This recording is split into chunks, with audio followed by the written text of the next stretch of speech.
మంత్రివర్యులు శ్రీధర్ బాబు గారితో మరి వెంకన్న గారితో తుమ్మల గారితో పలు అభివృద్ధి కార్యక్రమాలు చేయడం జరిగింది.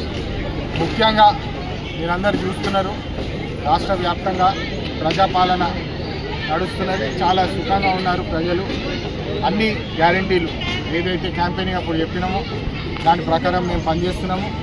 ముఖ్యంగా నా వంతు స్పెషల్గా ఒక చెప్పదలుచుకున్నది ఏంటంటే, సింగరేణికి ప్రత్యేకంగా డైరెక్ట్ అలాట్మెంట్ ఏదైతే పెద్ద డిమాండ్ ఉండేను, సింగరేణి కొరకు డైరెక్ట్ అలాట్మెంట్ కావాలని చెప్పి దానికి గెలిచినప్పటికెళ్ళి తాడిచెర్ల బ్లాక్ 2 అలాట్మెంట్ మాకు సింగరేణి డైరెక్ట్గా కావాలని చెప్పి పదే రిక్వెస్టు, మరి ఒత్తిడి, ప్రెషరు అన్నీ పెట్టినాము.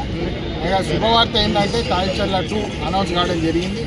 త్వరలోనే 6 నెలల లోపల, సంవత్సరం లోపల అది కూడా ప్రారంభం అవుతుంది. దాదాపు 1000 మందికి ఆ ప్రాజెక్ట్ కింద ఉద్యోగాలు కూడా వస్తాయని చెప్పి సందర్భంగా తెలియజేస్తున్నాము.